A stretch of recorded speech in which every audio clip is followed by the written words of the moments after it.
Durante varios días seguidos, jirones de un ejército derrotado habían pasado por la ciudad. No eran tropas, sino hordas desordenadas. Los hombres tenían barbas largas y sucias, uniformes andrajosos, y se movían a paso lento, sin bandera, sin regimiento. Todos parecían abrumados, agotados, incapaces de pensar o resolver, caminando solo por costumbre y cayendo de fatiga tan pronto como se detenían.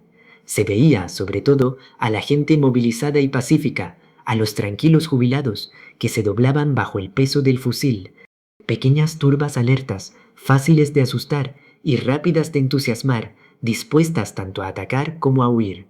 Luego, en medio de ellos, unos calzones rojos, los restos de una división triturada en una gran batalla, oscuros artilleros alineados con varios soldados de infantería, y a veces el casco brillante de un dragón de pies pesados que seguía con dificultad la marcha más ligera de los lignardos. Legiones de inconformistas con nombres heroicos, los vengadores de la derrota, los ciudadanos de la tumba, los divisores de la muerte, pasaron a su vez con aspecto de bandidos. Sus jefes, antiguos comerciantes de telas o semillas, ex comerciantes de grasa o jabón, guerreros de circunstancias, llamados oficiales por sus coronas o por la longitud de sus bigotes, cubiertos de armas, franelas y trenzas, hablaban con voz sonora, discutían los planes de campaña y pretendían sostener a la Francia agonizante solo sobre sus hombros jactanciosos. Pero a veces temían a sus propios soldados, gente de saco y cuerda, que a menudo eran excesivamente valientes, saqueadores y libertinos. Se decía que los prusianos iban a entrar en Rouen. La Guardia Nacional, que durante 2 meses había estado haciendo reconocimientos muy cuidadosos en los bosques vecinos, a veces disparando a sus propios centinelas y preparándose para la batalla cuando un pequeño conejo se movía bajo la maleza, había regresado a sus hogares. Sus armas, sus uniformes, toda su parafernalia asesina, con la que solía atemorizar los límites de las carreteras nacionales en 3 leguas a la redonda, habían desaparecido de repente.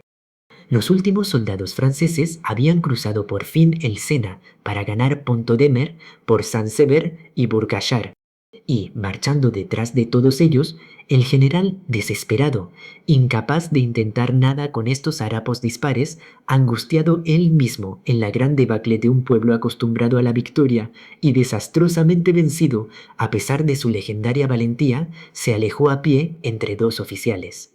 Entonces, una profunda calma, una expectativa asustada y silenciosa se había cernido sobre la ciudad. Muchos burgueses panzones, emasculados por el comercio, esperaban ansiosos a los vencedores, temblando por si sus asadores o sus grandes cuchillos de cocina eran considerados un arma. La vida parecía haberse paralizado, las tiendas estaban cerradas, la calle silenciosa. A veces algún habitante, intimidado por este silencio, corría rápidamente por las paredes. La angustia de la espera hacía desear la llegada del enemigo. En la tarde del día siguiente, a la salida de las tropas francesas, unos pocos uhlans procedentes de quién sabe dónde cruzaron la ciudad con rapidez. Luego, un poco más tarde, una masa negra descendió desde la Côte Sainte-Catherine, mientras que otras 2 corrientes invasoras aparecieron por los caminos de Darnétal y Bois-Guillaume. Las vanguardias de los 3 cuerpos, justo en el mismo momento, se unieron en la Place del Hôtel de Ville, y a través de todas las calles vecinas llegó el ejército alemán, desplegando sus batallones que hacían sonar los adoquines bajo su duro y rítmico paso. Las órdenes gritadas con una voz desconocida y gutural recorrieron las casas que parecían muertas y desiertas, mientras detrás de las persianas cerradas los ojos vigilaban a estos hombres victoriosos, dueños de la ciudad, de las fortunas y de las vidas, por el derecho de la guerra. Los habitantes, en sus oscuros aposentos, tenían el pánico propio de los cataclismos, las grandes convulsiones asesinas de la tierra, contra las que toda sabiduría y fuerza son inútiles. Pues la misma sensación reaparece cada vez que se trastoca el orden establecido de las cosas, cuando la seguridad ya no existe, cuando todo lo que está protegido por las leyes del hombre o de la naturaleza queda a merced de una brutalidad inconsciente y feroz. El terremoto aplasta a todo un pueblo bajo las casas que se desmoronan. El río desbordado, arrastrando a los campesinos ahogados con los cadáveres de los bueyes y las vigas arrancadas de los tejados, o el glorioso ejército masacrando a los que se defienden, tomando prisioneros a los demás, saqueando en nombre de la espada y dando gracias a un dios al son del cañón, son todos flagelos espantosos que desconciertan toda la creencia en la justicia eterna, toda la confianza que se nos enseña en la protección del cielo y en la razón del hombre. Pero en cada puerta llamaban pequeños destacamentos, que luego desaparecían en las casas. Fue la ocupación después de la invasión. Comenzó el deber de los vencidos de ser gentiles con los vencedores. Al cabo de un rato, una vez pasado el terror inicial, se instaló una nueva calma. En muchas familias, el oficial prusiano comía en la mesa. A veces se mostraba bien educado y por cortesía se compadecía de Francia, diciendo lo mucho que se resistía a participar en esta guerra. Agradeció este sentimiento. Un día u otro su protección podría ser necesaria. Al evitarlo, podríamos tener algunos hombres menos que alimentar. ¿Y por qué hacer daño a alguien de quien se depende completamente? Hacerlo sería menos valentía que temeridad. Y la imprudencia ya no es un defecto de los burgueses de Rouen, como lo era en la época de las heroicas defensas en las que se distinguía su ciudad. Por último, se dijo, por la suprema razón de la urbanidad francesa, que seguía siendo lícito ser cortés en la propia casa, siempre que no se mostrara familiaridad con el soldado extranjero en público. Fuera ya no se conocían, pero en la casa hablaban alegremente y el alemán se quedaba más tiempo cada noche, calentándose en la chimenea común. La propia ciudad fue recuperando poco a poco su aspecto habitual. Los franceses aún no habían salido, pero los soldados prusianos pululaban por las calles. Además, los oficiales de los húsares azules, que arrastraban con arrogancia sus grandes herramientas de muerte por la acera, no parecían tener mucho más desprecio por los ciudadanos de a pie que los oficiales de los chasseurs, que el año anterior habían estado bebiendo en los mismos cafés. Sin embargo, había algo en el aire, algo sutil y desconocido, una atmósfera extranjera intolerable, como un olor generalizado, el olor de la invasión. Llenaba los hogares y las plazas públicas, cambiaba el sabor de la comida, daba la impresión de estar de viaje, muy lejos, entre tribus bárbaras y peligrosas. Los vencedores exigían dinero, mucho dinero. Los habitantes siempre pagaban y eran ricos. Pero cuanto más opulento se vuelve un comerciante normando, más sufre por cualquier sacrificio, por cualquier parte de su fortuna que vea pasar a manos de otro. Sin embargo, 2 o 3 leguas más abajo de la ciudad, siguiendo el curso del río hacia Croiset, Diepetal o Besar, los barqueros y pescadores traían a menudo del fondo del agua algún cadáver de un alemán hinchado en su uniforme, muerto por un golpe de cuchillo o de sabate, su cabeza aplastada por una piedra o arrojado al agua por un empujón desde lo alto de un puente. El barro del río enterró estas oscuras, salvajes y legítimas venganzas, heroísmos desconocidos, ataques silenciosos, más peligrosos que las batallas a plena luz del día y sin repercusiones de gloria. Porque el odio al extranjero siempre arma a unos cuantos intrépidos dispuestos a morir por una idea. Finalmente, como los invasores, a pesar de someter a la ciudad a su inflexible disciplina, no habían realizado ninguno de los horrores que la fama les había hecho cometer a lo largo de su marcha triunfal, se envalentonaron y la necesidad del comercio volvió a obrar en los corazones de los comerciantes del país. Algunos de ellos tenían grandes intereses en Le Havre, que el ejército francés ocupaba, y querían intentar llegar a ese puerto yendo por tierra hasta Dieppe, donde se embarcarían. Se empleó la influencia de los oficiales alemanes con los que se habían familiarizado, y se obtuvo el permiso para salir del general en jefe. Así que, habiéndose contratado una gran carroza de 4 caballos para este viaje, y habiéndose inscrito 10 personas con el cochero, se resolvió partir un martes por la mañana antes del amanecer para evitar cualquier reunión.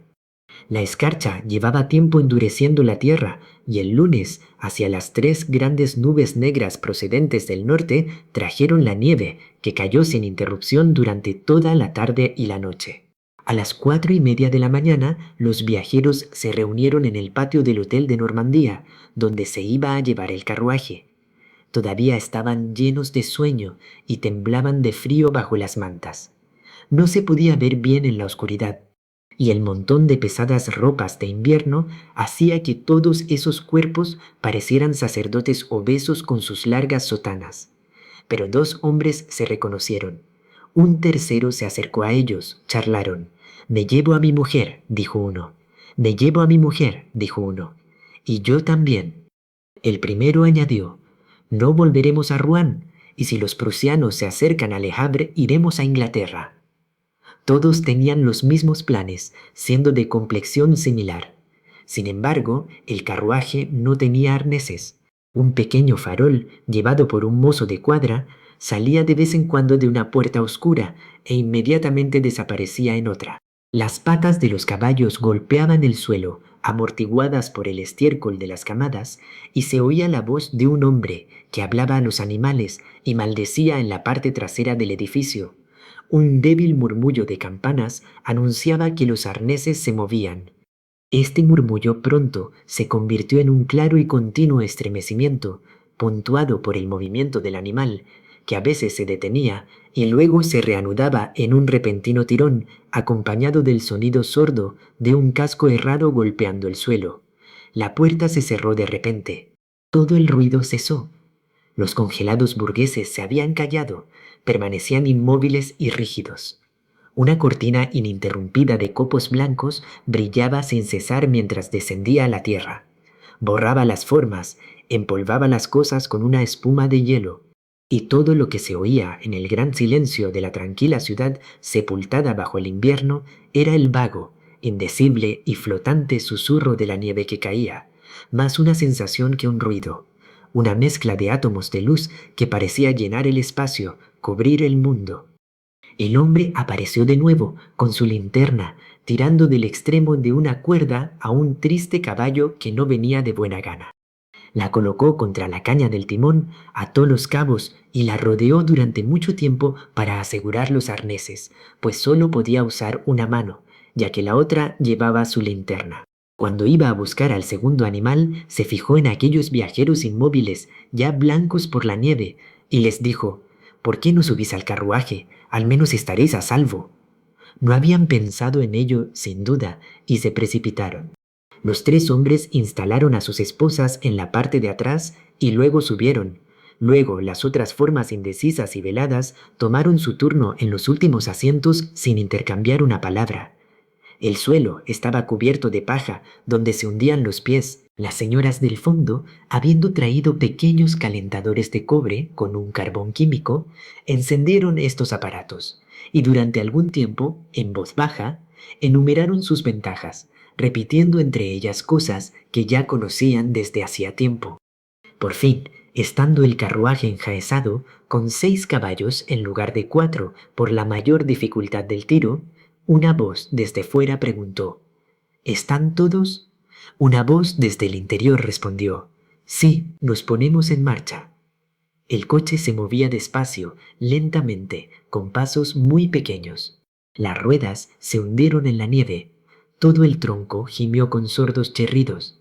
Los animales se deslizaron, soplaron, echaron humo, y el gigantesco látigo del cochero chasqueó inquieto, revoloteó de un lado a otro, anudándose y desenrollándose como una esbelta serpiente, y mordiendo de repente alguna grupa rebotada que luego se tensó bajo un esfuerzo más violento. Pero el día fue creciendo imperceptiblemente. Aquellos ligeros copos que un viajero, oriundo de Rouen, había comparado con una lluvia de algodón, ya no caían.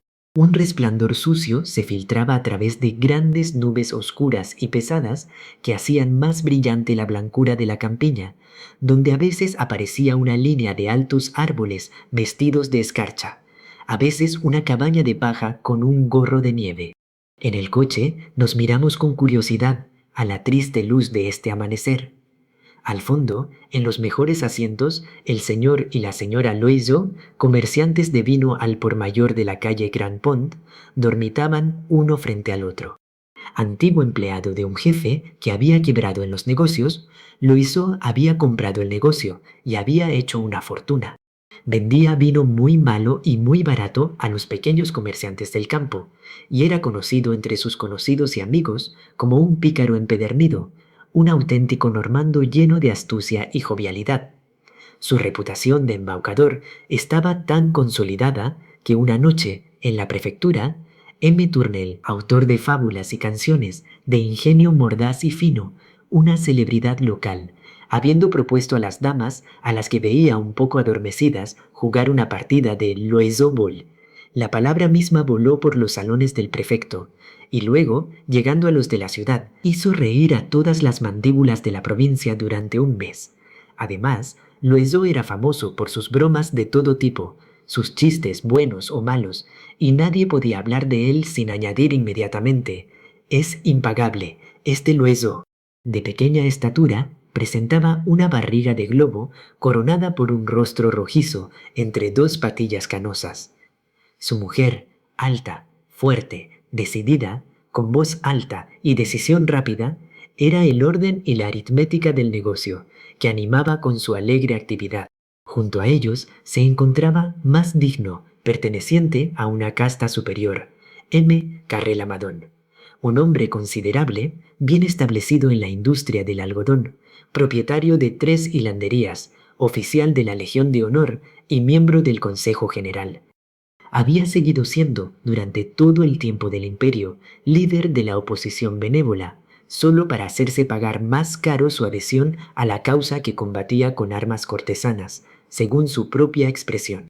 Menecarrel-Amadon, mucho más joven que su marido, siguió siendo el consuelo de los oficiales de buena familia enviados a Rouen de guarnición. Se colocó frente a su marido, toda pequeña, toda bonita, toda acurrucada en sus pieles, y miró con ojos apenados el lamentable interior del carruaje.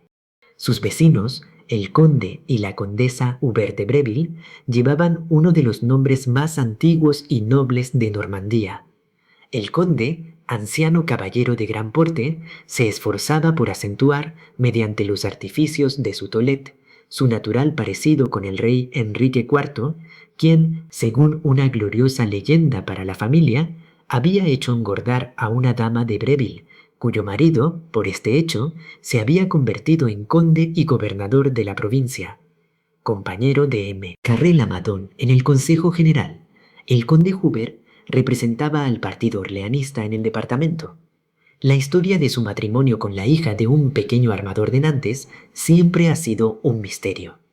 Pero como la condesa tenía un gran aire, entretenía mejor que nadie e incluso se decía que era amada por uno de los hijos de Luis Felipe. Toda la nobleza la celebraba y su salón seguía siendo el primero del país, el único en el que se conservaba la antigua galantería y cuya entrada era difícil. La fortuna de los Brevilles, toda en propiedades, alcanzaba, se decía, 500.000 libras de renta. Estas 6 personas formaban la parte trasera del carruaje, el lado de la sociedad acomodada, serena y fuerte, de la gente honesta y autorizada que tiene religión y principios. Por una extraña coincidencia, todas las mujeres estaban en el mismo banco, y la condesa aún tenía como vecinas a 2 monjas que rezaban largos rosarios mientras murmuraban pater y ave. Una de ellas era vieja, con la cara marcada por la viruela, como si le hubieran disparado en la cara a bocajarro. El otro, muy enclenque, tenía una bonita y enfermiza cabeza sobre un pecho fítico carcomido por esa fe devoradora que hace a los mártires y a los iluminados. Frente a las 2 monjas, un hombre y una mujer atraen la atención de todos. El hombre, bien conocido, era Cornudet el demócrata, el terror de la gente respetable. Llevaba 20 años mojando su gran barba roja en los bocadillos de todos los cafés democráticos. Había comido con sus hermanos y amigos una fortuna bastante grande que había heredado de su padre, antiguo confitero, y esperaba con impaciencia que la República obtuviera por fin el lugar que merecían tantos tragos revolucionarios. En 4 de septiembre, tal vez como resultado de una broma, se había creído nombrado prefecto, pero cuando quiso asumir sus funciones, los oficinistas, que seguían siendo los únicos dueños del lugar, se negaron a reconocerlo, lo que le obligó a retirarse. Era un chico muy bueno, inofensivo y servicial, y había trabajado con un ardor incomparable para organizar la defensa. Había cavado agujeros en las llanuras, derribado todos los árboles jóvenes de los bosques vecinos, colocado trampas en todos los caminos y, cuando el enemigo se acercó, satisfecho con sus preparativos, se retiró rápidamente hacia la ciudad. Ahora pensó en ser aún más útil en Le Havre, donde serían necesarios nuevos atrincheramientos. La mujer, una de las llamadas galantes, era famosa por su precoz corpulencia, que le había valido el apodo de bola de cebo. Era pequeña, redonda por todas partes, gorda hasta las cejas, con los dedos hinchados, estrangulados en los nudillos, como ristras de salchichas cortas, con una piel brillante y tensa, una garganta enorme que sobresalía bajo el vestido. Era sin embargo apetecible y popular, tan agradable era su frescura. Su rostro era una manzana roja, un capullo de peonía a punto de florecer, y en él se abrían, por encima, dos magníficos ojos negros, sombreados por grandes y espesas pestañas que proyectaban una sombra. Por debajo, una boca encantadora, estrecha, húmeda para besar, provista de brillantes y microscópicos quenotes. También se decía que estaba llena de cualidades inestimables. En cuanto la reconocieron, hubo murmullos entre las mujeres honradas y las palabras prostituta y vergüenza pública se susurraron tan fuerte que ella levantó la cabeza. Luego miró a sus vecinos con una mirada tan provocadora y atrevida que al instante reinó un gran silencio y todos bajaron la mirada, excepto Loiseau, que la observaba con aire excitado. Pero pronto se reanudó la conversación entre las tres damas, a las que la presencia de esta chica había hecho repentinamente amistosas, casi íntimas. Tuvieron que hacer, les pareció, como si fuera un fardo de sus dignidades como esposas frente a esta desvergüenza vendida, porque el amor legal siempre se lo toma con calma con su congénere libre. También los tres hombres, atraídos por un instinto conservador ante la aparición de Cornudet, hablaron del dinero con cierto tono de desprecio hacia los pobres. El conde Hubert habló de los daños que le habían causado los prusianos, de las pérdidas que le acarrearían el ganado robado y las cosechas perdidas, con la seguridad de un gran señor 10 veces millonario de que estos estragos apenas estorbarían un año. Carré Lamadon, que tenía una gran experiencia en la industria del algodón, había tenido la precaución de enviar 600.000 francos a Inglaterra, un dinero que calmaba la sed y que guardaba para sí mismo en todo momento. En cuanto a Loiseau, había dispuesto vender a la Intendencia francesa todos los vinos comunes que quedaban en su bodega, por lo que el Estado le debía una formidable suma que pretendía cobrar en el Havre. Y los tres se miraron amistosamente. Aunque eran de orígenes diferentes, se sentían hermanos en el dinero, en la gran masonería de los que poseen, que hacen sonar el oro metiendo la mano en el bolsillo del pantalón. El carruaje iba tan despacio que a las 10 de la mañana no habían recorrido ni 4 leguas. Los hombres se bajaron 3 veces para subir colinas. Empezaban a preocuparse porque tenían que almorzar en Totes y ahora desesperaban de llegar antes del anochecer. Todo el mundo estaba pendiente de un cabaret en la carretera, cuando el autocar se hundió en un montón de nieve y se tardó 2 horas en limpiarlo. El apetito crecía, perturbando los espíritus, y no se veía ninguna gargota, ningún comerciante de vino. La aproximación de los prusianos y el paso de las hambrientas tropas francesas habían asustado a todas las industrias. Los caballeros corrieron a buscar las provisiones en las granjas al lado del camino, pero no encontraron allí ni siquiera pan, pues el desafiante campesino escondió sus reservas por miedo a ser saqueado por los soldados que, al no tener nada que poner bajo sus dientes, tomaron por la fuerza lo que descubrieron. A eso de la 1 de la tarde, Loiseau anunció que definitivamente tenía un poco de hambre en el estómago. Todos habían sufrido como él durante mucho tiempo, y la violenta necesidad de comer, siempre en aumento, había acabado con las conversaciones. De vez en cuando alguien bostezaba. Otro le imitaba casi inmediatamente, y cada uno, a su vez, según su carácter, sus modales y su posición social, abría la boca de golpe o modestamente, llevando rápidamente la mano delante del agujero abierto del que salía un vapor. Bola de Sebo se inclinó varias veces como si buscara algo bajo sus enaguas. Dudó un segundo, miró a sus vecinos y luego se sentó en silencio. Las figuras estaban pálidas y tensas. Loiseau dijo que pagaría 1000 francos por un codillo de jamón. Su mujer hizo un gesto como de protesta. Luego se calmó. Siempre sufría al oír hablar de despilfarro de dinero y ni siquiera entendía las bromas sobre este tema.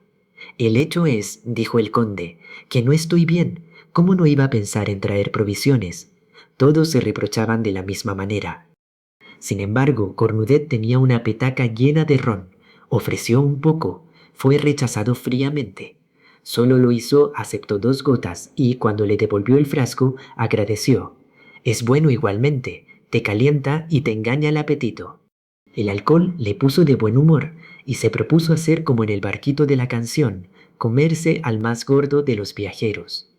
Esta alusión indirecta a la bola de cebo escandalizó a la gente bien educada. No hubo respuesta. Solo Cornudet sonrió.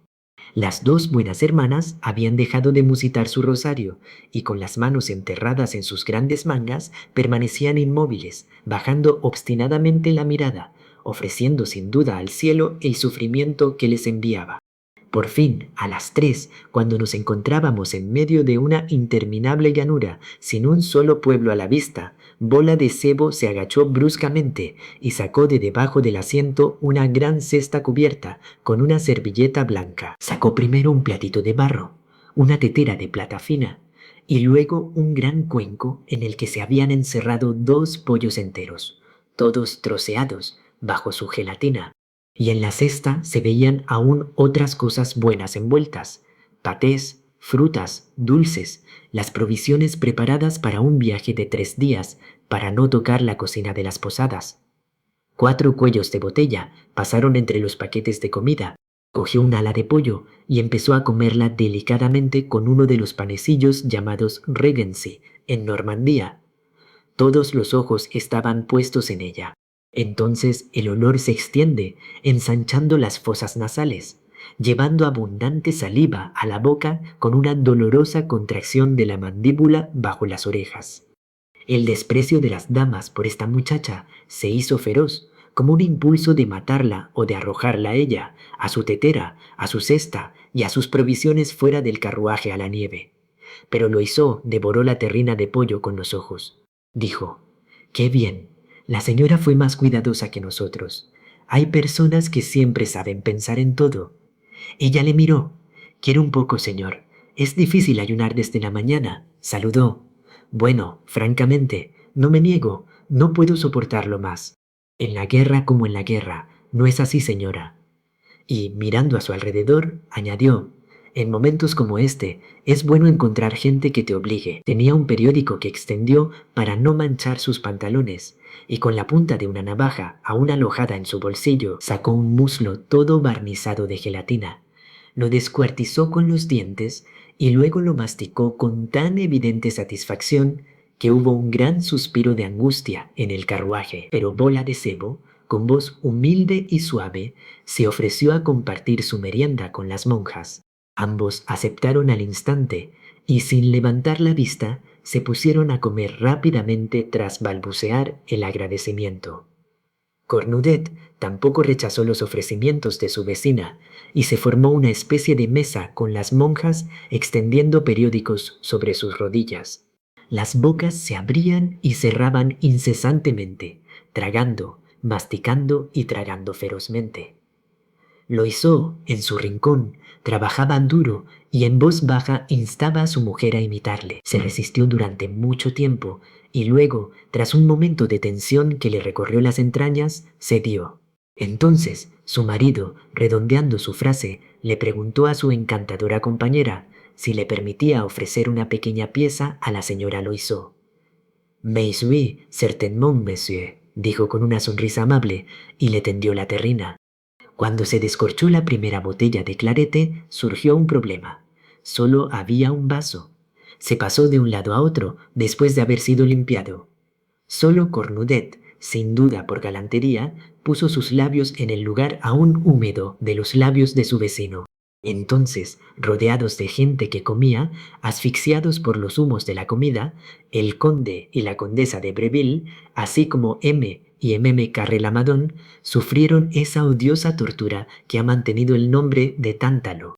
De repente, la joven esposa del fabricante lanzó un suspiro que hizo girar las cabezas. Estaba tan blanca como la nieve del exterior. Sus ojos se cerraron, su frente cayó. Había perdido el conocimiento. Su marido, angustiado, imploró a todos que la ayudaran. Todo el mundo estaba perdiendo la cabeza cuando la mayor de las monjas, sosteniendo la cabeza de la enferma, deslizó el vaso de bola de sebo entre sus labios y le hizo tragar unas gotas de vino.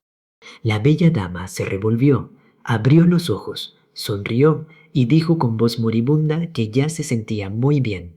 Pero, para que esto no volviera a suceder, la monja la obligó a beber un vaso lleno de clarete y añadió: «Es el hambre, no otra cosa». Entonces Bola de Sebo, ruborizado y avergonzado, tartamudeó mirando a los 4 viajeros que no habían comido. «Dios mío, si me atreviera a ofrecer a estos señores y a estas señoras». Permaneció en silencio, temiendo un ultraje. Loiseau intervino. Parbleu, en estos casos todos son hermanos y deben ayudarse mutuamente. Vamos, señoras, sin ceremonia, acepten. ¿Qué demonios? ¿Sabemos si encontraremos una casa para pasar la noche? Por el tren en el que vamos no estaremos en Totes antes del mediodía de mañana. Hubo algunas dudas. Nadie se atrevió a asumir la responsabilidad del sí, pero el conde decidió la cuestión. Se volvió hacia la gorda intimidada y, asumiendo su gran aire de caballero, le dijo: «Aceptamos con gratitud, señora. Solo el primer paso fue costoso. Una vez pasado el Rubicón, nos entregamos a él». La cesta se vació. Todavía contenía un paté de foie gras, un paté de mauviettes, un trozo de lengua ahumada, peras de crasán, un trozo de pont l'évêque, petit four y una taza llena de encurtidos y cebollas en vinagre, ya que a la Bola de Sebo, como a todas las mujeres, le encantaban las verduras crudas. No se podía comer las provisiones de esta chica sin hablar con ella, así que charlamos, al principio de forma reservada, y luego, como se comportó muy bien, nos entregamos más. Las señoras de Breville y Carrelamadon, que tenían un gran savoir-vivre, fueron amables y delicadas. La condesa mostró especialmente esa amable condescendencia de las damas muy nobles que ningún contacto puede ensuciar, y fue encantadora. Pero la fuerte Meme Loiseau, que tenía alma de gendarme, seguía siendo hosca, hablando poco y comiendo mucho. Hablamos de la guerra, naturalmente. Contaban las horribles hazañas de los prusianos, la valentía de los franceses, y toda esta gente que huía rendía homenaje al valor de los demás. Pronto empezaron las anécdotas personales, y Bola de Sebo contó, con verdadera emoción, con esa calidez de palabra que a veces tienen las chicas para expresar sus arrebatos naturales, cómo había dejado Rouen. «Al principio pensé que podría quedarme», dijo. «Tenía mi casa llena de provisiones y prefería alimentar a unos cuantos soldados que ir a no sé dónde. Pero cuando los vi, esos prusianos, no pude evitarlo. Me revolvieron la sangre de ira y lloré de vergüenza todo el día. ¡Oh, si fuera un hombre, vamos!». Los miré desde mi ventana, esos grandes cerdos con sus cascos de púas, y mi criada me sujetó las manos para evitar que les tirara mis muebles. Luego, algunos vinieron a quedarse conmigo. Entonces salté al cuello del primero. No son más difíciles de estrangular que otros. Y lo habría terminado si no me hubieran tirado del pelo. Tuve que esconderme después de eso. Finalmente, cuando encontré una oportunidad, me fui y aquí estoy. Fue muy elogiada. Crecía en la estima de sus compañeros, que no se habían mostrado tan craneales. Y Cornudet, al escucharla, mantenía una sonrisa aprobatoria y benévola de apóstol. Igual que un sacerdote escucha a un devoto alabar a Dios, pues los demócratas de barba larga tienen el monopolio del patriotismo como los hombres con sotana lo tienen de la religión. Habló a su vez en tono doctrinario, con el énfasis aprendido de las proclamas que se pegaban en las paredes cada día, y terminó con una pieza de elocuencia en la que atajó magistralmente a ese canalla de Badinguet. Pero Bola de Sebo se enfadó inmediatamente, pues era bonapartista. Se puso más roja que un gafe y, tartamudeando de indignación, me hubiera gustado veros en su lugar vosotros. Habría estado limpio. Oh sí, ustedes son los que lo traicionaron. Ese hombre. Solo tendríamos que salir de Francia si nos gobernaran bribones como tú.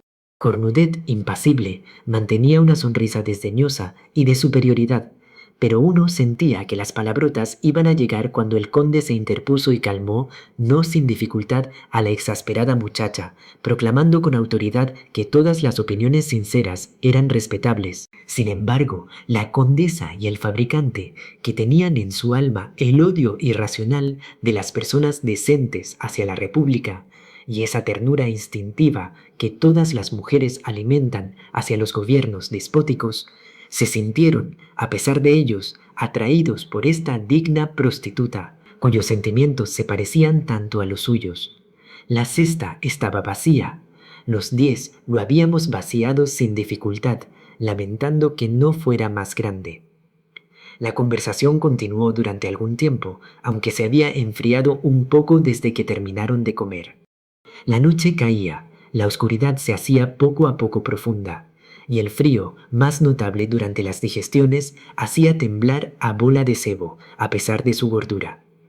Entonces Menea de Breville le ofreció su calentador, cuyo carbón había sido renovado varias veces desde la mañana, y la otra aceptó de inmediato, pues sentía que se le congelaban los pies. Las señoras Carré, Lamadón y Loiseau entregaron las suyas a las monjas. El cochero había encendido sus linternas. Las linternas brillaban en una nube de niebla sobre la grupa sudorosa de los conductores, y a ambos lados de la carretera la nieve parecía desenrollarse bajo el reflejo móvil de las luces. Ya no era posible distinguir nada en el carruaje. Pero de repente se produjo un movimiento entre Bola de Sebo y Cornudet, y Loiseau, cuyo ojo buscaba en las sombras, creyó ver al hombre de la gran barba alejarse rápidamente, como si hubiera recibido algún buen golpe lanzado sin ruido. Pequeños puntos de fuego aparecieron por delante en la carretera. Era Totes. Habíamos caminado 11 horas, lo que, con las 2 horas de descanso que les quedaban a los caballos para comer avena y respirar, hacían 14. Entramos en la ciudad y frente al Hotel du Commerce nos detenemos. La puerta se abrió. Un sonido familiar sobresaltó a todos los viajeros. Era el choque de una vaina de sable contra el suelo. Inmediatamente una voz de alemán gritó algo. Aunque el autocar estaba parado, nadie se bajó, como si esperaran ser masacrados al salir. Entonces apareció el conductor, llevando en la mano uno de sus faroles, que iluminó de repente las 2 filas de cabezas asustadas, que tenían la boca abierta y los ojos muy abiertos por la sorpresa y el horror. Junto al cochero se encontraba a plena luz un oficial alemán, un joven alto excesivamente delgado y rubio, vestido con su uniforme como una chica con su corsé, y llevando a su lado su gorra plana y encerada, que le hacía parecer el cazador de un hotel inglés. Su desproporcionado bigote, con largos pelos lisos que se adelgazaban indefinidamente a cada lado y terminaban en un único hilo rubio, tan fino que no se podía ver su final, parecía pesar sobre las comisuras de la boca y tirando de la mejilla, imprimía a los labios un pliegue caído. Invitó a los viajeros a marcharse en francés alsaciano, diciendo en tono rígido: «Voulez-vous descendre, Monsieur Etamet?» Las 2 buenas hermanas obedecieron primero con la docilidad de las niñas santas acostumbradas a toda sumisión. Aparecieron entonces el conde y la condesa, seguidos por el fabricante y su esposa, y luego por Loiseau, que empujaba su gran medio delante de él. Este, al poner el pie en tierra, dijo al oficial: «Buenos días, señor», por un sentimiento de prudencia más que de cortesía. El otro, insolente como son las personas todopoderosas, le miró sin responder. Bola de Sebo y Cornudet, aunque cerca de la puerta, bajaron los últimos, serios y altivos ante el enemigo. La gorda trató de dominarse y tranquilizarse. El demócrata se atoró la larga barba rojiza con una mano trágica y algo temblorosa. Quisieron conservar su dignidad, comprendiendo que en estas reuniones cada uno representa un poco a su país, e igualmente revuelta por la flexibilidad de sus compañeros. Ella trató de mostrarse más orgullosa que sus vecinas, las mujeres honradas, mientras que él, sintiendo que debía dar ejemplo, continuó en toda su actitud su misión de resistencia iniciada al romper los caminos. Entraron en la amplia cocina de la posada, y el alemán, después de haberle presentado la autorización de salida firmada por el general en jefe y en la que se mencionaban los nombres, la descripción y la profesión de cada viajero, examinó detenidamente a todas estas personas, comparándolas con la información escrita. Luego dijo bruscamente, «Está bien», y desapareció. Entonces respiramos. Todavía teníamos hambre. Se pidió la cena. Se necesitó media hora para prepararlo. Y mientras dos sirvientes parecían estar ocupados en ello, se visitaron las habitaciones. Estaban todos en un largo pasillo que terminaba con una puerta de cristal marcada con un número. Por fin estábamos a punto de sentarnos a cenar, cuando apareció el propio dueño de la posada. Era un antiguo comerciante de caballos, un hombre gordo con asma, que siempre estaba resollando, ronco y con mocos en la laringe. Su padre le había dado el nombre de Follenby. Preguntó, «¿Mademoiselle Elisabeth Rousset?» Bola de Cebo se estremeció y se dio la vuelta. «Vi, soy yo. Mademoiselle, el oficial prusiano quiere hablar con usted inmediatamente». «¿A mí?» «Sí, si usted es realmente Mademoiselle Elisabeth Rousset». Se quedó confusa, pensó un segundo y luego dijo, sin rodeos, «Vi, es posible, pero no iré». Un movimiento surgió a su alrededor. Todos discutían, buscando la causa de esta orden. El conde se acercó. «Se equivoca, señora, pues su negativa puede causar considerables dificultades, no solo para usted, sino incluso para todos sus compañeros. Nunca debes resistirte a los más fuertes. Este paso no puede presentar ningún peligro. Es sin duda para alguna formalidad olvidada». Todos se unieron a él, le rogaron, la presionaron, la aleccionaron y, finalmente, la convencieron, pues todos temían las complicaciones que podrían derivarse de una precipitación. Al final dijo, «Lo hago por ti, por supuesto». La condesa le tomó la mano. «Y se lo agradecemos», salió. Esperaron a que se sentara a la mesa. Todos lamentaban que no se les hubiera pedido que ocuparan el lugar de esta chica violenta e irascible, y preparaban mentalmente perogrulladas por si la llamaban a su vez. Pero al cabo de 10 minutos volvió, resoplando, con la cara roja y exasperada. Ella tartamudeó. «¡Oh, el sinvergüenza! ¡El sinvergüenza!». Todos se apresuraron a saberlo, pero ella no dijo nada, y como el conde insistió, respondió con gran dignidad. «No, no es asunto suyo, no puedo hablar». Luego se sentaron alrededor de una sopera alta, de la que salía el aroma de la col. A pesar de esta alarma, la cena fue alegre. La sidra era buena, y la casa luesó y las buenas hermanas tomaron un poco por economía. Los demás pidieron vino, cornudet, cerveza. Tenía una forma particular de descorchar la botella, de espumar el líquido, de considerarlo inclinando el vaso, que luego levantaba entre la lámpara y su ojo para apreciar el color. Cuando bebía, su gran barba, que había conservado el tono de su amada bebida, parecía crisparse de ternura. Sus ojos se entrecerraban para no perder de vista su taza, y parecía cumplir la única función para la que había nacido.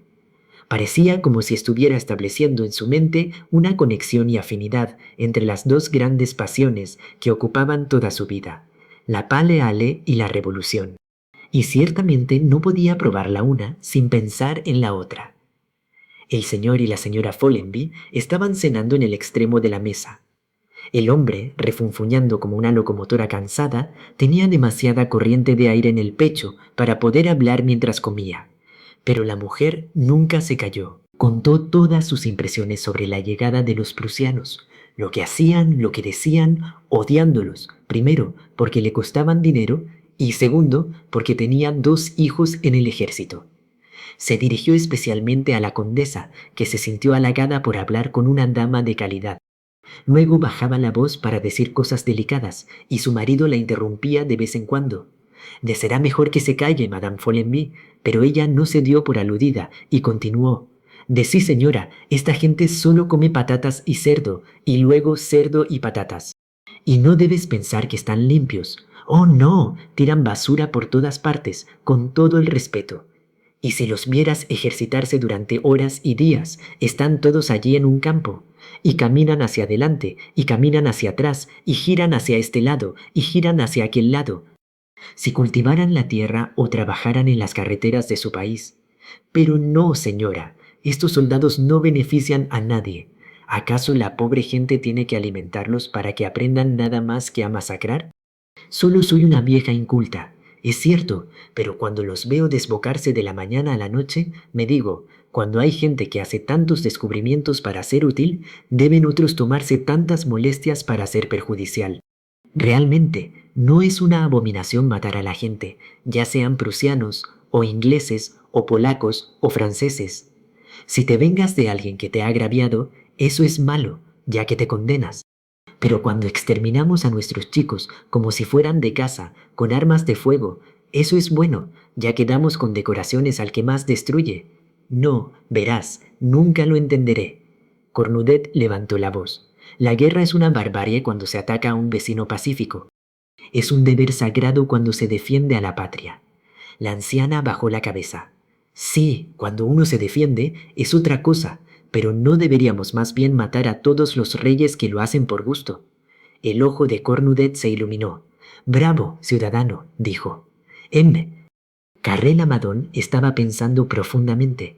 Aunque era fanático de los capitanes ilustres, el buen sentido de esta campesina le hizo pensar en la opulencia que aportarían a un país tantos brazos desocupados y, en consecuencia, ruinosos, tantas fuerzas improductivas que se mantienen si se emplearan en las grandes obras industriales que tardarán siglos en completarse.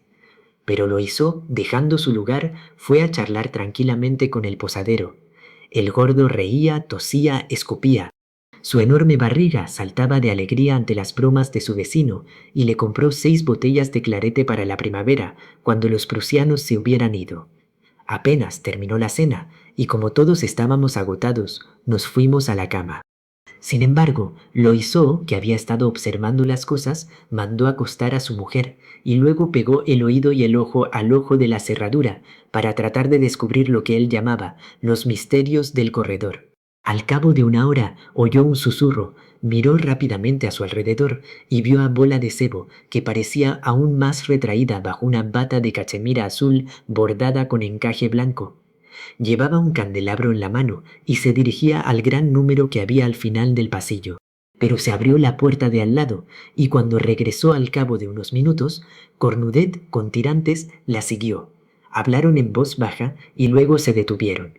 Bola de Sebo parecía defender la entrada de su habitación con energía.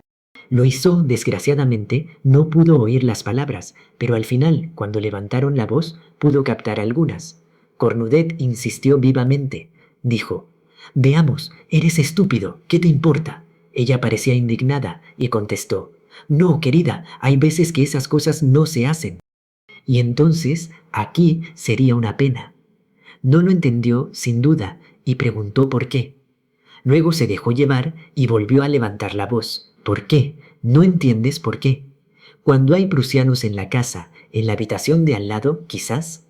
Se quedó en silencio. Esta modestia patriótica de una puta que no se dejaba acariciar cerca del enemigo debió de despertar en su corazón su desvanecida dignidad, pues, después de haberla besado solamente, volvió a su puerta a paso de tortuga. Loiseau, muy excitado, dejó la cerradura, golpeó un entrechat en su habitación, se puso el madrás, levantó la sábana bajo la cual yacía el duro cadáver de su compañera, a la que despertó con un beso, murmurando, «¿Me quieres, cariño?» Entonces toda la casa se quedó en silencio. Pero pronto surgió en algún lugar, en una dirección indeterminada, que podía ser tanto el sótano como el ático, un ronquido potente, monótono, irregular, un ruido sordo y prolongado, con los temblores de una caldera bajo presión. El señor Follenvie estaba durmiendo. Como se había decidido que partiéramos a las 8 del día siguiente, todos estaban en la cocina, pero el carruaje, cuya cubierta tenía un techo de nieve, permanecía solitario en medio del patio, sin caballos ni conductor.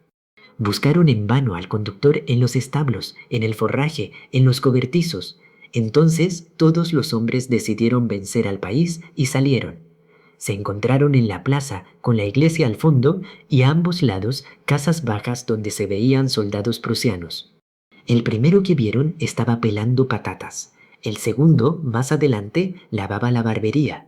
Otro, con barba hasta los ojos, besaba a un bebé que lloraba y lo acunaba en su regazo para tratar de calmarlo. Y las gordas campesinas, cuyos hombres estaban en el ejército de guerra, indicaban por señas a sus obedientes vencedores el trabajo que había que realizar: partir leña, remojar sopa, moler café. Una de ellas incluso lavaba la ropa de su anfitriona, una abuela impotente. El conde, asombrado, interrogó al mayordomo que salía del presbiterio. La vieja rata de iglesia respondió: «Oh, esos no son malos, no son prusianos, según he oído, son de más lejos, no sé de dónde, y todos han dejado esposas e hijos en casa. No les hace gracia la guerra. Vamos. Seguro que allí también lloran después de los hombres, y les proporcionará mucha miseria como a nosotros. Aquí, todavía, no estamos demasiado descontentos por el momento, porque no hacen ningún daño y trabajan como si estuvieran en sus casas. Verá, señor, entre pobres tenemos que ayudarnos, son los mayores los que hacen la guerra». Cornudet, indignado por el acuerdo cordial establecido entre vencedores y vencidos, se retiró y prefirió encerrarse en la posada. Loiseau se rió. «Están repoblando, M». Carrel Amadón dijo unas palabras muy serias. «Están reparando». Pero el cochero no pudo ser encontrado. Al final fue descubierto en el café del pueblo, sentado fraternalmente con el ordenanza del oficial. El conde le llamó. «¿No te habían ordenado enganchar el carruaje a las 8? «Ah, sí, pero desde entonces me han dado otra». «¿Qué fue?» «Para no enganchar en absoluto. ¿Quién le ha dado esta orden?» «Bueno, el comandante prusiano. ¿Por qué lo hizo?» «No sé por qué. Ve y pregúntale. Se me prohíbe enganchar, no engancho. Eso es todo». «Que lo dijo él mismo». «No, señor, fue el posadero quien me dio la orden de él». «¿Cuándo lo hizo?» «Anoche, mientras me iba a la cama». Los tres hombres volvieron muy preocupados. Preguntaron por el señor Follenvie, pero la criada respondió que el señor, debido a su asma, nunca se levantaba antes de las 10. Incluso había prohibido formalmente despertarle antes, salvo en caso de incendio. Querían ver al oficial, pero esto era absolutamente imposible, aunque se alojaba en la posada, y solo el señor Follenvie estaba autorizado a hablar con él sobre asuntos civiles. Así que esperamos. Las mujeres volvieron a sus habitaciones y las trivialidades las ocuparon. Cornudet se sentó bajo la alta chimenea de la cocina, donde ardía un gran fuego.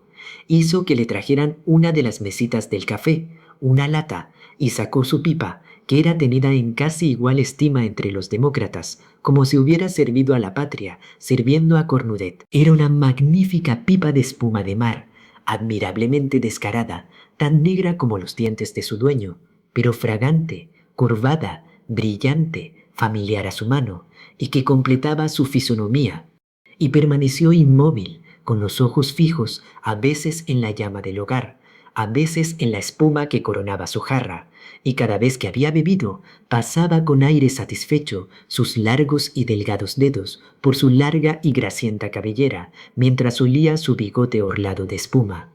Loiseau, con el pretexto de estirar las piernas, fue a colocar un poco de vino en los estancos locales.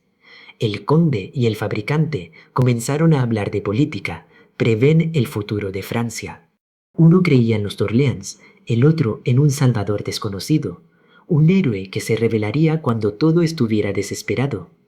Un Du Guesclin, una Juana de Arco quizás, u otro Napoleón Ibeón. Ah, si el príncipe imperial no fuera tan joven. Cornudet, al escucharlos, sonrió como un hombre que conoce la palabra del destino. Su pipa perfumaba la cocina. Cuando dieron las 10, apareció el señor Follenvie. Lo interrogaron rápidamente, pero solo pudo repetir 2 o 3 veces, sin variación, estas palabras. El oficial me dijo así: «Monsieur Follenvie, usted prohibirá que el carro de estos viajeros sea enjaezado mañana. No quiero que se vayan sin mi pedido. Puedes oírme, eso es suficiente. así que querían ver al oficial. El conde le envió su tarjeta, a la que M.C.A. Carrel Lamadon añadió su nombre y todos sus títulos. El prusiano contestó que permitiría a estos dos hombres hablar con él cuando almorzara, es decir, hacia la 1. Las señoras volvieron y se comió algo a pesar de la ansiedad. Bola de Sebo parecía enfermo y prodigiosamente perturbado. Estábamos terminando nuestro café cuando el ordenanza vino a buscar a los caballeros. Loiseau se unió a los dos primeros. Pero cuando trataron de arrastrar a Cornudet para que diera más solemnidad a su acercamiento, éste declaró con orgullo que tenía la intención de no tener nunca ninguna relación con los alemanes, y volvió a su chimenea pidiendo otra lata.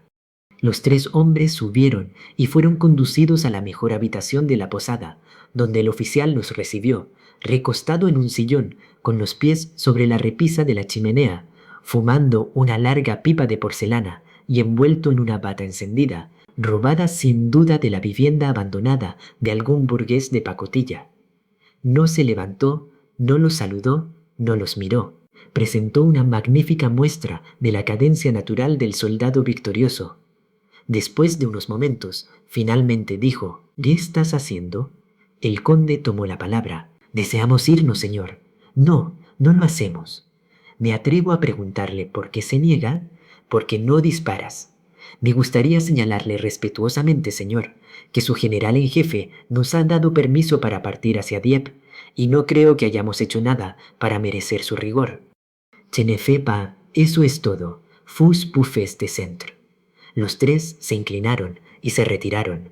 La tarde fue lamentable. Nadie entendía nada de este capricho alemán, y las ideas más peculiares confundían las cabezas. Todos se quedaron en la cocina y hablaron sin parar, imaginando cosas increíbles. Tal vez querían mantenerlos como rehenes, pero ¿con qué propósito? ¿O iban a ser tomados como prisioneros? ¿O más bien iban a ser retenidos por un rescate considerable? Ante este pensamiento les entró el pánico. Los más ricos fueron los más asustados al verse ya obligados a verter bolsas llenas de oro en manos de este insolente soldado para comprar sus vidas. Se devanaban los sesos para encontrar mentiras aceptables, para ocultar su riqueza, para hacerse pasar por pobres, muy pobres. Loiseau se quitó la cadena del reloj y la escondió en el bolsillo. La noche que caía aumentaba las aprensiones. Se encendió la lámpara y como aún faltaban 2 horas para la cena, la señora Loiseau propuso una partida de 31. Sería una distracción. Aceptamos. El propio Cornudet, tras apagar su pipa por cortesía, participó. El conde barajó las cartas, dio menos, Bola de Sebo tenía 31 al instante. Y pronto el interés del juego disipó el miedo que acechaba a los espíritus. Pero Cornudet se dio cuenta de que la casa Loiseau estaba de acuerdo en hacer trampa. Cuando estaban a punto de sentarse a la mesa, reapareció M. Follenvier y, con su voz cascajosa, pronunció: «El oficial prusiano ha preguntado a la señorita Elizabeth Rousset si no ha cambiado de opinión todavía». Bola de Sebo se quedó pálida. Luego, poniéndose repentinamente colorada, se atragantó con tal ira que no pudo hablar. Por fin estalló: «Le dirás a este canalla, a este bastardo, a esta escoria prusiana, que nunca lo querré, ¿entiendes? Nunca, nunca, nunca». El gordo posadero se fue. Entonces Bola de Sebo fue rodeada, interrogada, y todos le pidieron que revelara el misterio de su visita. Ella se resistió al principio, pero la exasperación no tardó en dominar. «¿Qué quiere? ¿Quiere dormir conmigo?» Nadie se escandalizó por la palabra, tan fuerte era la indignación. Cornudet rompió su jarra de cerveza y la devolvió a la mesa con violencia. Era un clamor de reprobación contra este innoble sobornador, un soplo de ira, una unión de todos para la resistencia, como si a cada uno se le pidiera compartir el sacrificio que se le exigía. El conde declaró con disgusto que esa gente se comportaba como los antiguos bárbaros. Las mujeres, especialmente, mostraron una conmiseración enérgica y cariñosa de Bola de Sebo. Las monjas, que solo se dejaban ver en las comidas, habían bajado la cabeza y no decían nada. Sin embargo, cenaron cuando la primera furia se había calmado, pero se habló poco. estaban pensando. Las damas se retiraron pronto, y los hombres, mientras fumaban, organizaron una fiesta a la que se invitó a Mefo y Envie, a quien pretendían interrogar hábilmente sobre los medios a emplear para vencer la resistencia del oficial. Pero él solo pensaba en sus cartas, sin escuchar nada, sin contestar nada, y repetía, «Al juego, señores, al juego». Su atención era tan intensa que se olvidaba de escupir, lo que a veces le ponía puntos de órgano en el pecho. Sus pulmones sibilantes presentaban toda la gama del asma, desde notas graves y profundas hasta la ronquera de los gallos jóvenes que intentan cantar. Incluso se negó a subir cuando su mujer, que se había quedado dormida, vino a buscarle. Así que se fue sola, porque ella era una persona de la mañana, siempre levantada con el sol, mientras que su hombre era una persona de la tarde, siempre dispuesto a pasar la noche con los amigos. Le gritó, «Pondrás mi ponche de huevo frente al fuego», y volvió a su juego. Cuando quedó claro que no se podía ganar nada, se declaró la hora de irse, y todos se fueron a sus camas. Al día siguiente nos levantamos bastante temprano con una esperanza indeterminada, un mayor deseo de salir, un temor al día que iba a pasar en aquella horrible posada. Los caballos permanecieron en el establo, el cochero permaneció invisible. Fuimos por ociosidad a pasear por el carruaje. El almuerzo fue muy triste, y fue como si un escalofrío se hubiera instalado con respecto a la bola de cebo, pues la noche que aconseja había modificado un poco los juicios. Era casi como si ahora estuvieran enfadados con la chica por no haber ido en secreto al procés, para dar a sus compañeros una agradable sorpresa cuando se despertaran. ¿Qué puede ser más sencillo? ¿Quién iba a saberlo? Podría haber salvado las apariencias haciendo que el oficial dijera que le daban pena. Para ella importaba tan poco, pero nadie admitía aún estos pensamientos. Por la tarde, como se aburrían mucho, el conde propuso un paseo por el pueblo. Todos se abrigaron cuidadosamente y la pequeña compañía se puso en marcha, excepto Cornudet, que prefirió quedarse junto al fuego, y las monjas, que pasaban el día en la iglesia o en casa del párroco. El frío, cada vez más intenso, les picaba cruelmente la nariz y los oídos. Los pies les dolían tanto que cada paso era un dolor. Y cuando el campo aparecía a la vista, se mostraba tan espantosamente sombrío bajo aquella blancura sin límites que todos se volvían enseguida, con el alma helada y el corazón apretado. Las 4 mujeres iban delante, los 3 hombres les seguían un poco por detrás. Loiseau, que comprendía la situación, preguntó de repente si esa zorra iba a hacerles permanecer en ese lugar durante mucho más tiempo. El conde, siempre cortés, dijo que un sacrificio tan doloroso no podía exigirse a una mujer y que debía venir de ella misma. Carré-Lamadon observó que si los franceses hacían, como estaba en cuestión, un retorno ofensivo por Dieppe, la reunión solo podría tener lugar en Totes. Este pensamiento hizo que los otros 2 se preocuparan. «Si huimos a pie», dijo Loiseau. El conde se encogió de hombros. «¿Piensas en eso, con esta nieve, con nuestras mujeres?» Y entonces nos perseguían inmediatamente, nos alcanzaban en 10 minutos y nos traían como prisioneros a merced de los soldados. Era cierto, estábamos en silencio. Las señoras hablaban de aseo, pero un cierto apremio parecía desunirlas. De repente, al final de la calle, apareció el oficial. Sobre la nieve que cerraba el horizonte, perfilaba su alta cintura de avispa en el uniforme y caminaba con las rodillas separadas, con ese movimiento propio de los soldados que se esfuerzan por no manchar sus botas cuidadosamente pulidas. Se inclinó al pasar junto a las damas y miró con desdén a los hombres, que además tuvieron la dignidad de no descubrirse, aunque Loiseau hizo un gesto para quitarse el tocado.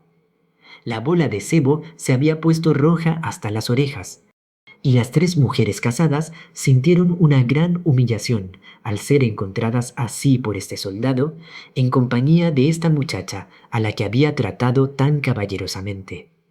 Entonces hablaron de él, de su aspecto, de su rostro. La señora Carré-Lamadon, que había conocido a muchos oficiales y que los juzgaba como una experta, no encontró a éste nada mal. Incluso lamentó que no fuera francés, porque sería un húsar muy bonito al que todas las mujeres amarían sin duda. Una vez en casa, no sabíamos qué hacer. Incluso se intercambiaron palabras agrias sobre cosas insignificantes. La cena fue silenciosa y no duró mucho, y todos se fueron a la cama, esperando dormir para matar el tiempo. Al día siguiente bajamos con caras cansadas y corazones exasperados. Las mujeres apenas hablaron con Bola de Sebo. Sonó un timbre. Fue para un bautismo. La gorda tenía un hijo criado por los campesinos de Ivetot. No lo veía ni una vez al año, y nunca pensaba en él. Pero el pensamiento del que iba a ser bautizado arrojó en su corazón una repentina y violenta ternura por los suyos, y quiso absolutamente asistir a la ceremonia. En cuanto se marchó, todos se miraron entre sí, y luego se acercaron las sillas, pues estaba claro que al final había que decidir algo. Loiseau tuvo una inspiración.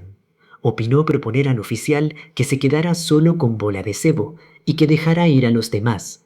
El señor Follenby volvió a asumir la comisión, pero volvió a caer casi inmediatamente. El alemán, que conocía la naturaleza humana, lo había echado. Afirmó que retenía a todo el mundo hasta satisfacer su deseo. Entonces irrumpió el temperamento populista de Menier. Loiseau, pero no nos vamos a morir de viejos aquí. Como es su trabajo, esta moza, hacer esto con todos los hombres, no creo que tenga derecho a rechazar a uno antes que a otro. Le pregunto un poco. Tomó todo lo que pudo encontrar en Rouen, incluso cocheros. Sí, madame, el cochero de la prefectura. Lo sé bien, compra su vino en casa. Y ahora que se trata de sacarnos del apuro, se comporta como una mocosa. Creo que esta funcionaria se está comportando muy bien. Tal vez ha estado privado durante mucho tiempo. Y había 3 de nosotros que sin duda habría preferido. Pero no, se conforma con el 1 a 1. Respeta a las mujeres casadas. Piensa que es el maestro. Todo lo que tenía que hacer era decir quiero y podía tomarnos por la fuerza con sus soldados. Las 2 mujeres se estremecieron. Los ojos de la bella Mamé, Carré Lamadón, brillaban y estaba un poco pálida, como si ya sintiera que el oficial la había tomado por la fuerza. Los hombres, que habían estado hablando lejos, se acercaron. Loiseau, furioso, quiso entregar a este desgraciado atado de pies y manos al enemigo. Pero el conde, que había sido embajador durante 3 generaciones y estaba dotado de un físico de diplomático, era partidario de la habilidad. Debe decidirse, dijo. Así que conspiraron. Las mujeres se apretaron, se bajó el tono de voz y la discusión se generalizó, dando todos su opinión. Todo fue muy correcto. Estas señoras encontraban sobre todo delicados giros, encantadoras sutilezas de expresión para decir las cosas más escabrosas. Un extranjero no habría entendido nada. Tan cuidadosas fueron las precauciones del lenguaje observadas. Pero como la leve tajada de pudor con la que se reviste toda mujer del mundo solo cubría la superficie, florecieron en esta aventura bribona, se divirtieron mucho en el fondo, sintiéndose en su elemento, jugueteando con el amor con la sensualidad de un cocinero codicioso que prepara la cena de otro. La alegría volvió por sí sola, tan divertida les pareció la historia al final. Para el conde, los chistes eran un poco atrevidos, pero estaban tan bien contados que hacían sonreír a la gente. A su vez, Loiseau soltó algunas bromas pesadas que no hicieron daño, y el pensamiento brutalmente expresado por su esposa dominó todas las mentes. Ya que es el trabajo de esta chica, ¿por qué debería rechazar este más que cualquier otro? La amable señora Carré Lamadón parecía incluso pensar que en su lugar rechazaría a esta menos que a otra. El bloqueo se preparó largamente, como para una fortaleza invertida.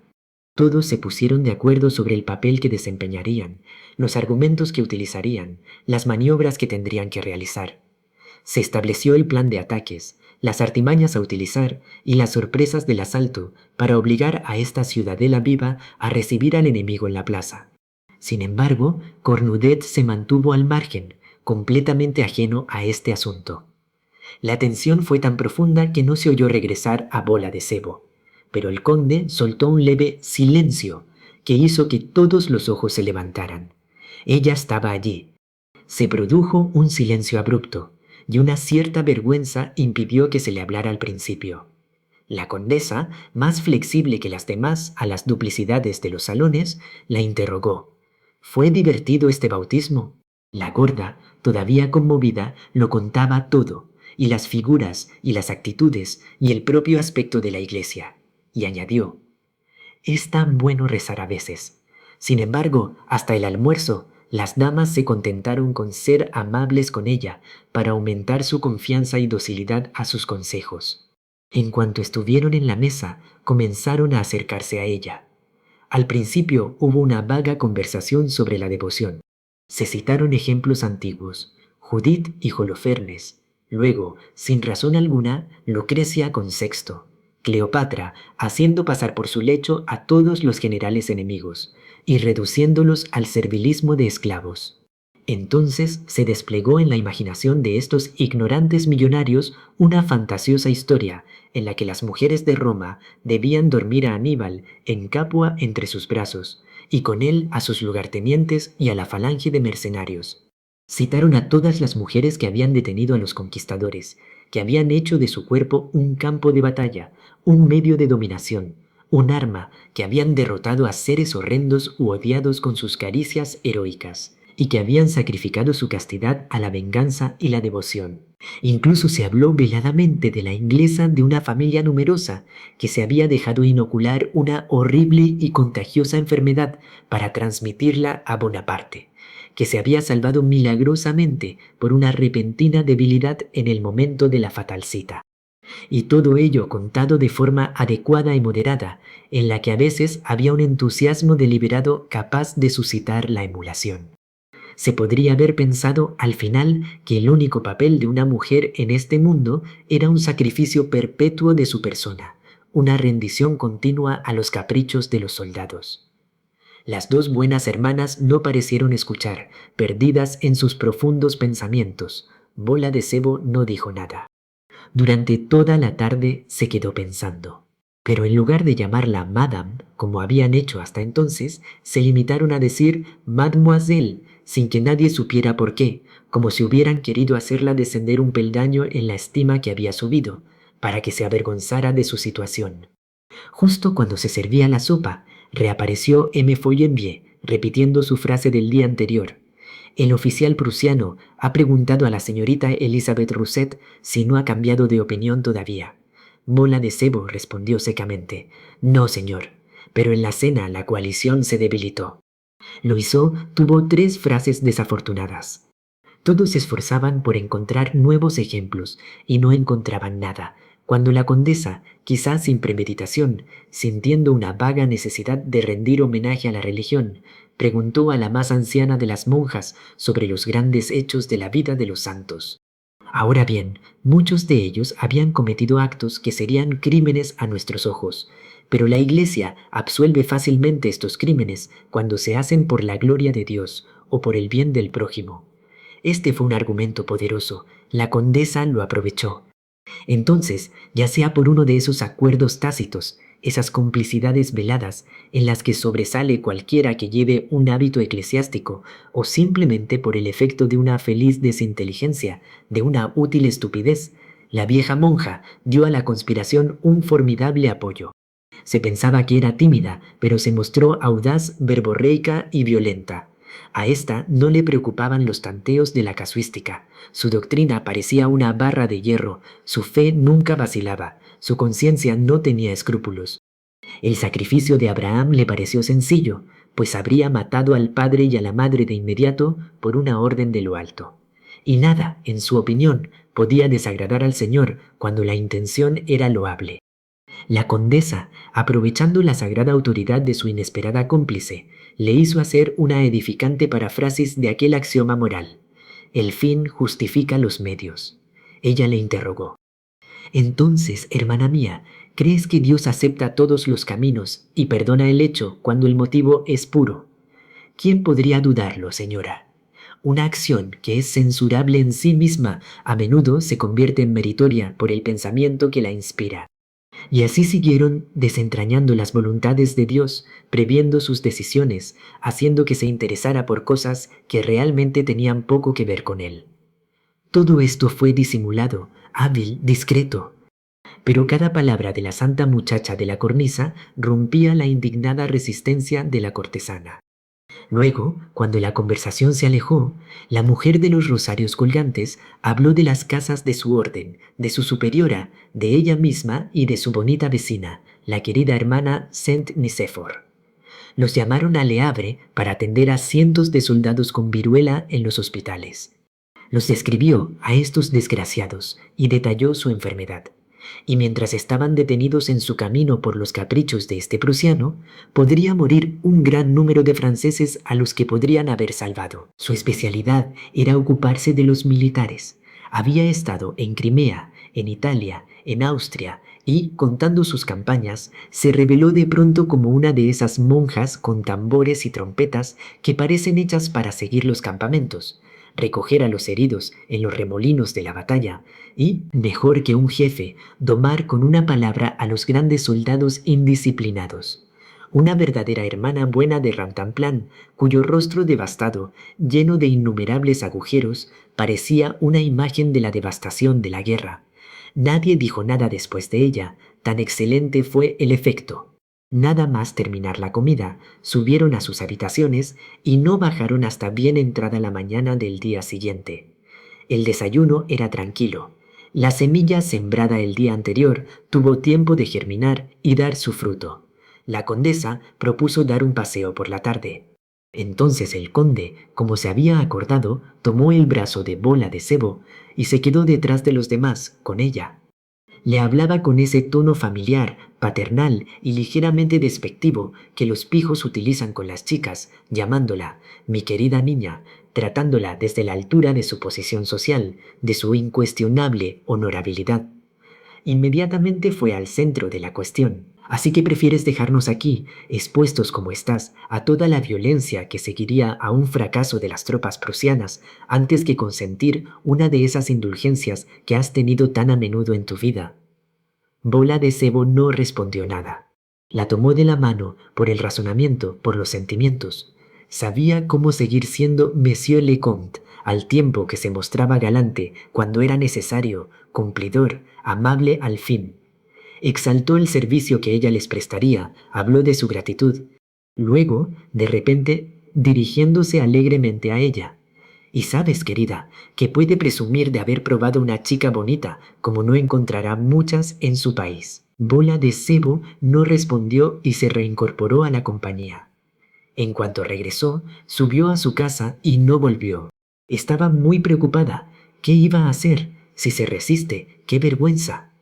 Sonó la hora de la cena, la esperaron en vano. El señor Follenby, que entró en ese momento, anunció que la señorita Rousset se sentía indispuesta y que podían sentarse a cenar.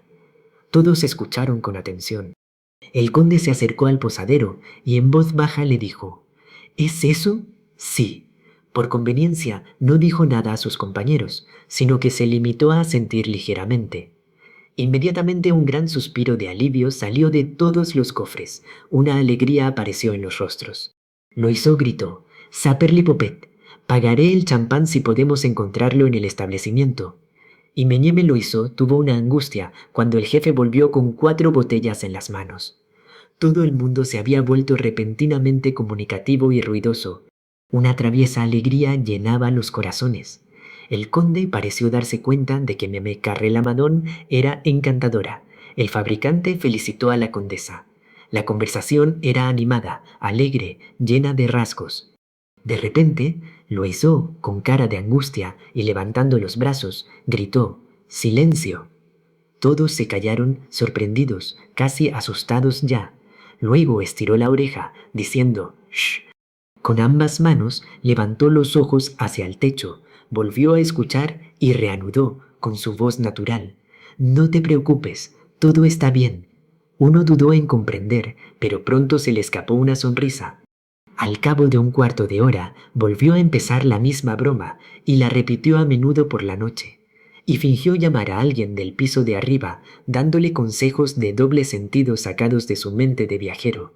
A veces ponía cara de tristeza y suspiraba: «Pobre chica», o murmuraba entre dientes con rabia: «Mendigo prusiano, A veces, cuando ya no le daba importancia, pronunciaba con voz vibrante, basta, basta, y añadía, como si hablara consigo mismo, espero que la volvamos a ver, que no la haga morir el muy desgraciado. Aunque estas bromas eran de un gusto deplorable, no divertían ni herían a nadie, pues la indignación depende del entorno tanto como cualquier otra cosa, y la atmósfera que se había creado poco a poco a su alrededor estaba cargada de pensamientos descarados. A los postres, las propias mujeres hicieron ingeniosas y discretas alusiones. Los ojos brillaban, se había bebido mucho. El conde, que conservaba incluso en sus desviaciones su gran apariencia de gravedad, encontró una comparación de muy buen gusto entre el fin de la invernada en el polo y la alegría de los náufragos que ven abrirse un camino hacia el sur. Loiseau, lanzado, se levantó con una copa de champán en la mano. Brindo por nuestra liberación. Todo el mundo se puso en pie, le aclamaron. Las dos monjas mismas, solicitadas por las damas, consintieron en mojar sus labios en este vino espumoso que nunca habían probado. Declararon que se parecía a la limonada con gas, pero que era más fina. Loiseau resumió la situación. Es una pena no tener un piano, porque podrías pinchar una cuadrilla. Cornudet no había dicho una palabra, no había hecho un gesto.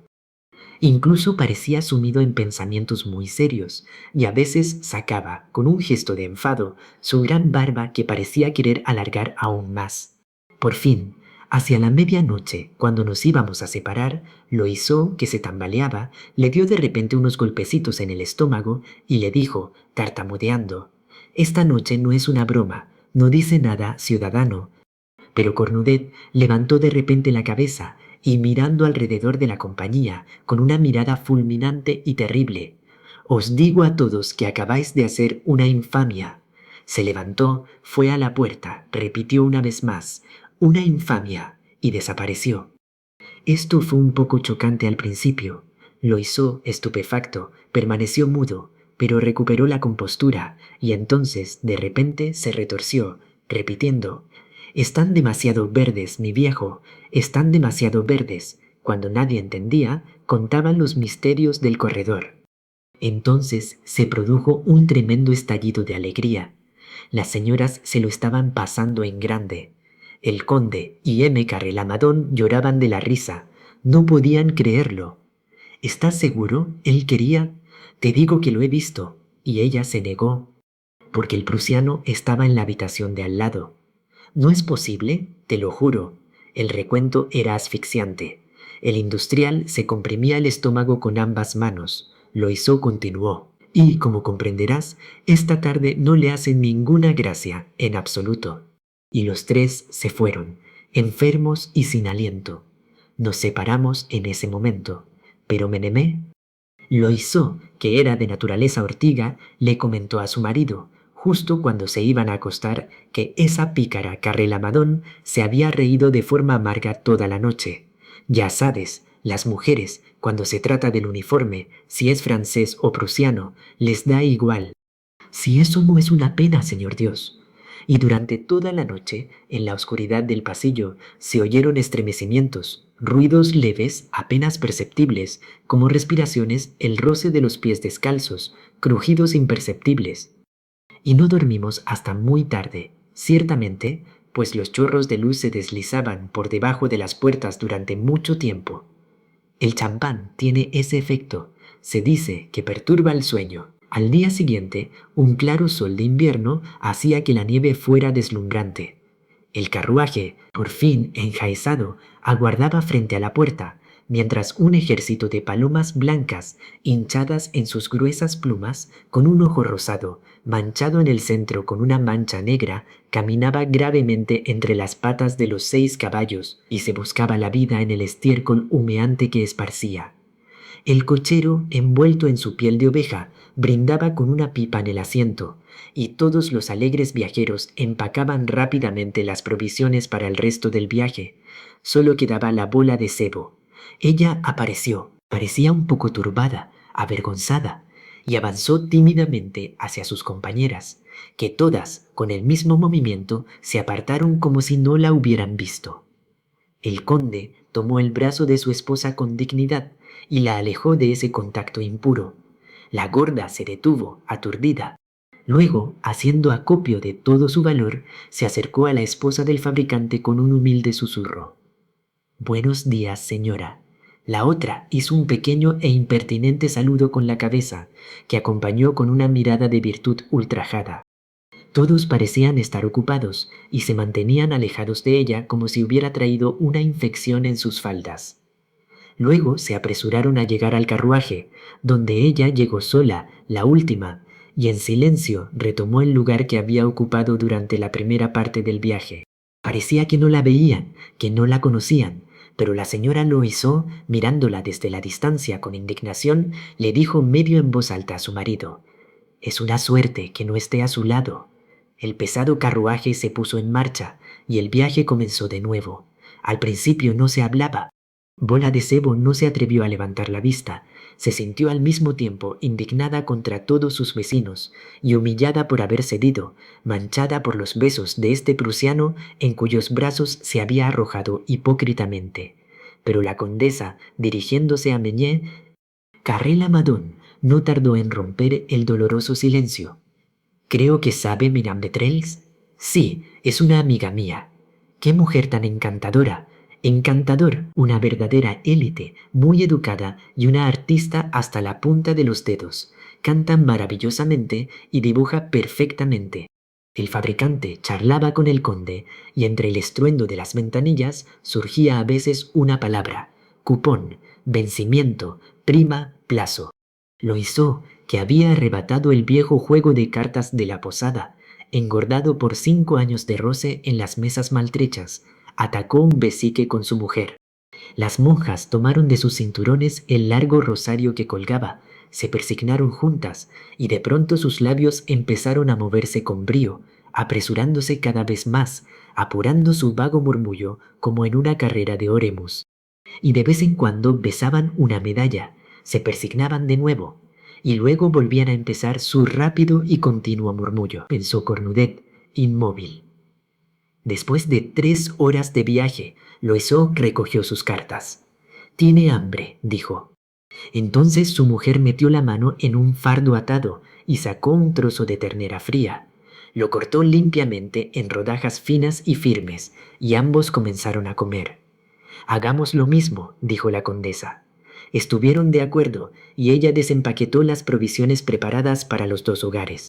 Era en uno de esos jarrones alargados cuya tapa lleva una liebre de barro para indicar que debajo hay una liebre en paté, una suculenta delicatessen, donde los ríos blancos de tocino recorrían la carne marrón de la casa, mezclada con otras carnes finamente picadas. Un hermoso cuadrado de queso gruyère, traído en un periódico, llevaba impreso en su cremosa pasta las palabras «Faits divers».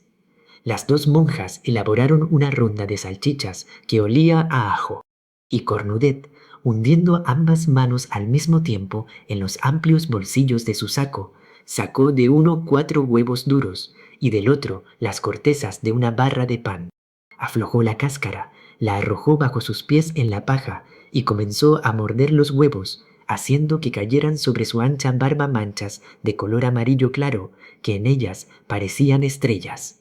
Bola de Sebo, en el apuro y el susto de su levantamiento, no había podido pensar en nada, y miraba exasperada, sofocada de rabia, a toda esa gente que comía plácidamente. Al principio se apoderó de ella una furia tumultuosa y abrió la boca para gritarles con un torrente de insultos que se elevó a sus labios, pero no pudo hablar, tanto la exasperaba. Nadie la miraba, nadie pensaba en ella. Se sintió ahogada en el desprecio de aquellos honrados canallas que primero la habían sacrificado y luego la habían rechazado como una cosa sucia e inútil.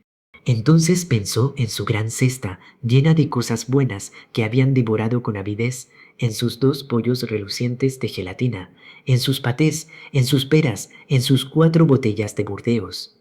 Y su furia se desvaneció de repente como una cuerda demasiado tensa que se rompe. Se sintió a punto de llorar.